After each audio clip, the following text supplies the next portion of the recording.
Hi, I'm John Green. This is Crash Course World History, and today we're going to talk about Russia, which means we get to talk about this guy again. We haven't talked about Russia much so far because, one, it's complicated, and two, actually говорю по-русски a little bit because I had some Russian in college, and that makes it difficult to mispronounce things, which is my thing. Mr. Green, why'd you take Russian? Well, because I had this big crush on a Russian major, but anyway, I'm sure I'll still mispronounce everything.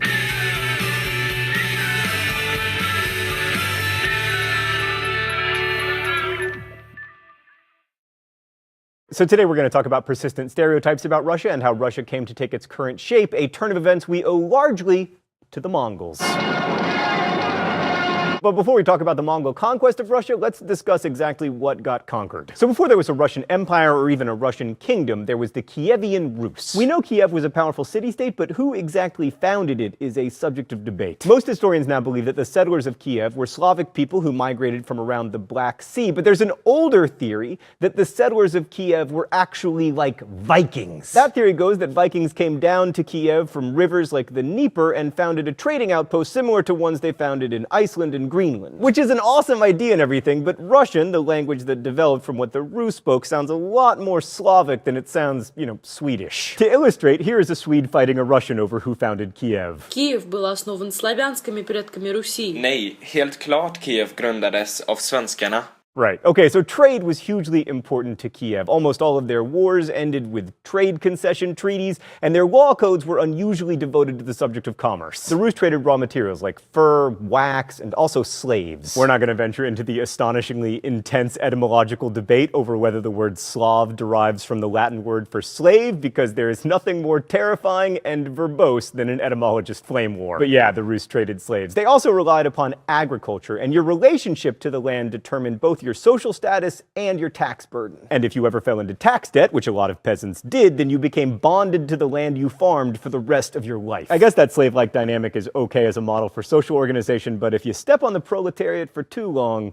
you might end up with a communist revolution, but I'm getting way ahead of myself. A couple more things about Kiev. First, the ruler of Kiev was called the Grand Prince, and he became the model for future Russian kings. Also, the early Grand Princes made a fateful decision. They became Byzantine Christians. According to legend, Prince Vladimir chose to convert the Rus to Byzantine Christianity in the 11th century. He purportedly chose Christianity over Islam because of Islam's prohibition on alcohol, saying, "Drink is the joy of the Russian." Anyway, the Kievan Rus eventually fell in 1240 when these guys showed up and replaced them. By that time, the Rus had been at war with pastoral nomads for centuries, from the Khazars to the Pecheneg to the Cumans, and they were tired, which made them easy targets. The period of Mongol rule over Russia is also known as appanage Russia. An appanage is a princedom, and this period basically featured a bunch of Russian princes vying for control over territory, which is not a recipe for political stability or economic growth, another theme that will reemerge in Russian history. By the way, I'm describing all of this as Russia, even though if you did that in the 13th century, people would look at you funny. They'd be all like, "What do you mean Russia? Also, where'd you get those pants? And all those teeth? You smell pretty." Right, so to discuss how important the Mongols were to Russia, let's go to the thought bubble. The Mongols did set up the Khanate of the Golden Horde in Russia, but it didn't leave much lasting impact on the institutions of the region, which had already been set up by the Kievans.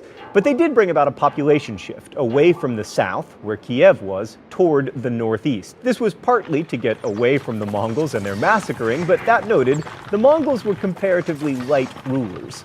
They were happy to live in their yurts and collect tribute from the ever-bickering Russian princes, and all the princes had to do in exchange for their relative freedom was recognize the Mongol Khans as their rulers and allow the Mongols to pick the Grand Prince from among the Russians. Perhaps most importantly, Mongol rule cut the Russians off from the Byzantines and further isolated them from Europe, leaving Russia not Byzantine, not European, and not really Mongol either, since they hated the Mongols and generally believed that the Mongols were a scourge sent from God to punish them for their sinfulness and everything. But the Mongols did help propel Moscow to prominence, and in doing so, created the idea that this was Russia. And as an aside, they also did what Napoleon, Hitler, and many others couldn't.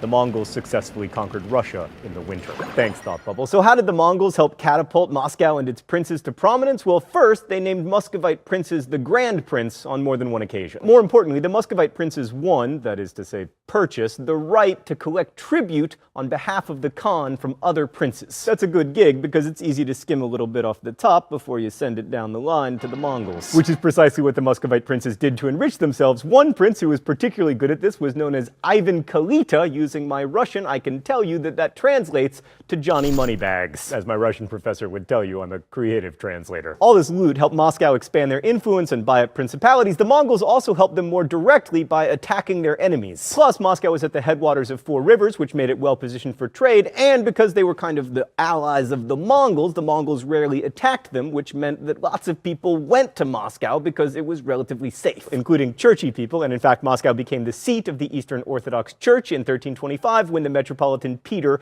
moved there. So you might think that the Muscovites would be grateful for all of this help from the Mongols. But you would be wrong. In fact, as the Mongols' position weakened in Russia in the latter half of the 14th century, one of Moscow's princes, Dmitry Donskoy, made war on them and inflicted the first major defeat of Mongols in Russia at the Battle of Kulikovo Field. This showed that the Mongols weren't invincible, which is always really bad for an imperial force. Plus, it made Moscow look like the hero of the Russians. And that helped strengthen the idea of a unified Russia, just as you'll remember the Persians helped unify the Greeks a long time ago. Aiding this growth was stability, which Moscow owed largely to luck. Muscovite princes usually had sons, which allowed them to have successors. In fact, there was only one major succession struggle, and it was between 2 blind guys named Basil. That's not a joke, by the way. Oh, it's time for the open letter? An open letter to Basil and Basil. But first, let's see what's in the secret compartment today. Oh, it's Grizzlore. Yeah, I guess that is kind of how the Russians saw the Mongols. Dear Basils, the 15th century Muscovite Civil War was insanely complicated, but it culminated with you guys essentially blinding each other. First, Basil II, the eventual winner of the Civil War, had Basil the Cross-Eyed blinded, because being cross-eyed wasn't bad enough, and that was seen as the end of the political career of Basil the Cross-Eyed. But then Basil the Cross-Eyed's brother tracked down Basil II, and he was like, "I'ma blind you back!" And of course everybody thought that would end Basil II's political career, but they were wrong. It turns out you can rule Russia like a boss even if you're blind. Best wishes, John Green. After Basil the Blind came the real man who expanded Moscow's power, Ivan III, later known as Ivan the Great. First, he asserted Russian independence from the Mongols and stopped paying tribute to the Khan, after the Khan had named him Grand Prince, of course. Then, Ivan purchased, negotiated for, or conquered multiple appanages, thus expanding Muscovite power even more. Ivan later declared himself sovereign over all Russians and then married the niece of the last Byzantine emperor, thus giving him even more legitimacy, and he took the titles autocrat and Tsar, which means Caesar. Basically, Ivan created the first centralized Russian state, and for doing that, he probably deserves the title the Great. And that would be a great place to stop, except then we wouldn't see the kind of absolute rule that characterized Russia for most of the rest of its history, even unto Putin. Oh God, I'm just kidding, Putin. You would never rig an election. No, please don't put me in jail. While Ivan III consolidated Muscovite power, the undeniably brutal streak in Russian governance comes not from the Mongols, but from Ivan IV, better known as Ivan the Terrible. Ivan the Terrible ruled from 1533 to 1584, taking the throne at the age of 16, yet more evidence that adolescents should not be trusted with emerging empires. Ivan the Terrible's reign represents the end of princely power and the beginning of the autocracy that Russia is famous for, but in the beginning, he was really an innovative leader. As a young king, he worked with a group of advisors called the Chosen Council, which certainly sounds like a good thing. He also called the very first meeting of the Zemsky Sobor, a grand council of representatives similar to the Estates General that would become so important in France 200 years later.